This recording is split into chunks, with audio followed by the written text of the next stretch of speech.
इस वीडियो को स्टार्ट करने से पहले अगर आप सभी को नहीं पता तो मैं बता दूं कि मैंने इस चैनल पे स्टार्ट की है महाभारत के ऊपर एक सीरीज।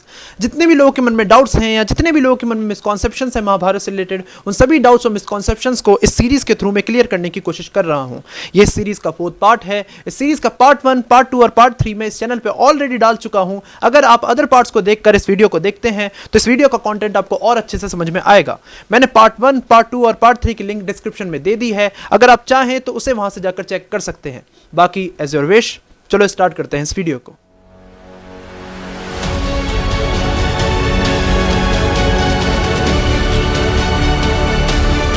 आज इस वीडियो में हम आखिरी डाउट कवर करने जा रहे हैं इस सीरीज का। लेकिन बिलीव मानो ये डाउट बहुत ही ज्यादा अलग है बाकी डाउट से, क्योंकि इसी डाउट में छुपा हुआ है जीवन का बहुत ही गहरा सिद्धांत।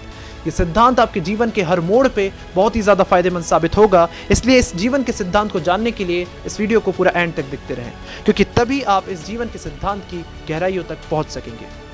तो आज का डाउट क्या है? आज का डाउट है कि श्री कृष्ण ने महाभारत के युद्ध में छल को सपोर्ट क्यों किया। खुद तो छल किया ही किया, पांडवों को भी उकसाया छल करने के लिए। कर्ण, द्रोणाचार्य, भीष्म पितामह, यहां तक कि दुर्योधन तक के साथ में छल किया श्री कृष्ण ने। उन सबको छल से मरवाया था श्री कृष्ण ने। तो क्या श्री कृष्ण को छल बहुत ज्यादा पसंद था? क्या कौरवों के साथ उन्होंने कोई अन्याय किया या श्री कृष्ण दोषी थे? आओ इस चीज के ऊपर बात करते हैं।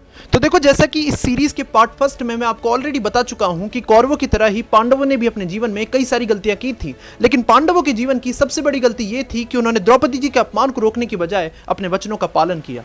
उन्होंने द्रौपदी जी का अपमान चुपचाप बैठकर सहा, क्योंकि वो अपने वचनों में बद्ध थे।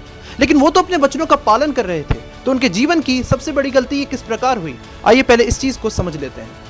फॉर एग्जाम्पल, अगर मैं किसी मनुष्य को यह वचन देता हूं कि आज के बाद मैं किसी भी मनुष्य पर हाथ नहीं उठाऊंगा, लेकिन उस वचन को देने के बाद मुझे पता चलता है कि एक इंसान 10 इंसानों की बेवजह ही हत्या कर रहा है, तो इस समय मुझे क्या करना चाहिए? अपने वचनों का पालन कर उन 10 इंसानों को मरने देना चाहिए, या अपने वचन को तोड़कर उन 10 इंसानों का जीवन बचाना चाहिए?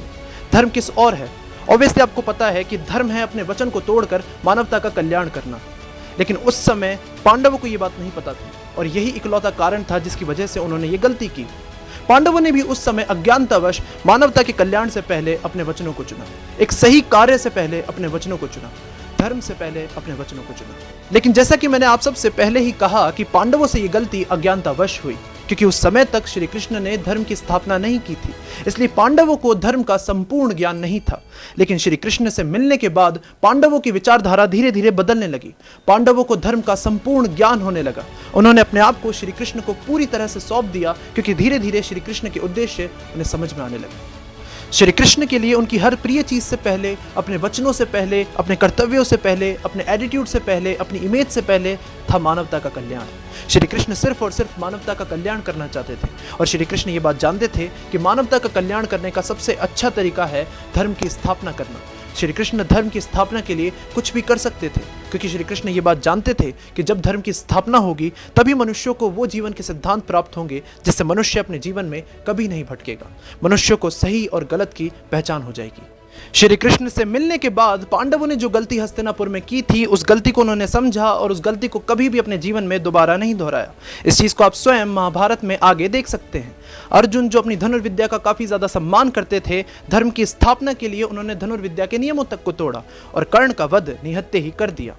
युधिष्ठिर, जिन्हें धर्मराज भी कहा जाता था, वो हमेशा अपने जीवन में सत्य कहते थे, लेकिन धर्म की स्थापना के लिए उन्होंने अपने जीवन में प्रथम 12 सत्य कहा और द्रोणाचार्य का वध करवा दिया।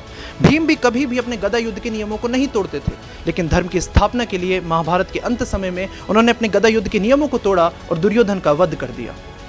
आपको क्या लगता है, ये सब चीज जो पांडवों ने की वो सब क्या था? एक छल या धर्म के लिए दिया हुआ एक बलिदान? ये टोटली डिपेंड करता है आपकी विचारधारा पे। लेकिन एक बात तो सत्य थी कि पांडवों ने श्री कृष्ण की हर बात को निसंदेह ही माना, क्योंकि पांडव ये बात जानते थे कि श्री कृष्ण का मेन उद्देश्य धर्म की स्थापना करना है, और श्री कृष्ण एकमात्र ऐसे प्राणी हैं जो धर्म की स्थापना सर्वश्रेष्ठ मार्ग से करवा सकते हैं। श्री कृष्ण और सारे पांडव इस बात को जानते थे कि जो कार्य उन्होंने इस वक्त किया है, उस कार्य के लिए आगे आने वाला समाज उनकी काफी ज्यादा निंदा करेगा। जो वचन उन्होंने तोड़े हैं, जो प्रतिज्ञाएं उन्होंने तोड़ी हैं, जो छल उन्होंने किया है, इन सभी कार्यों के लिए आगे आने वाला समाज बहुत ज्यादा निंदा करेगा उनकी। लेकिन श्री कृष्ण और पांडवों का मेन उद्देश्य यह नहीं था कि वो समाज में अपनी इमेज बनाए। उनका मेन उद्देश्य था कि जो समाज उनकी आगे जाके निंदा कर रहा है वो सुखी रहे और धर्म का पालन करे। मैं आप सबसे भी यही कहना चाहूंगा कि जब भी आप किसी कार्य को अच्छा या बुरा कहें तो सबसे पहले उस कार्य के उद्देश्य जान लीजिए, क्योंकि एक बुरा कार्य जो अच्छे उद्देश्य के साथ किया गया हो वो कार्य भी अच्छा ही कहलाता है। देखो, महाभारत ग्रंथ एक बहुत ही जटिल ग्रंथ है, बहुत ही हार्ड ग्रंथ है। इसकी छोटी से छोटी गलतफहमी भी आपको जीवन की बहुत ही गलत राह पर ले जा सकती है, आपके जीवन को बहुत ज्यादा जटिल बना सकती है, आपको कंफ्यूजन में घेर सकती है। इसलिए प्लीज मेरा आप सबसे एक ही अनुरोध है कि जब भी आप महाभारत की किसी भी चीज को माने या किसी भी चीज को समझे तो इस ग्रंथ को बहुत ज्यादा समय दें, तभी इसके सिद्धांतों को अपने जीवन में उतारें। तो आज इस सीरीज का, इस वीडियो का दी एंड हो चुका है। मैंने इस सीरीज में, इस वीडियो में पूरा प्रयास किया है कि मैं आप सभी को महाभारत का असली ज्ञान पहुंचा सकूं। उम्मीद है आपको मेरा ये प्रयास पसंद आया होगा। अगर आपको मेरा ये प्रयास पसंद आया और अगर आपको लगता है महाभारत का ये ज्ञान औरों तक भी पहुंचना चाहिए तो इस वीडियो को, इस सीरीज को शेयर कर दें। मैं मिलता हूं आप सबसे किसी और नेक्स्ट वीडियो में, तब तक के लिए जय श्री कृष्ण।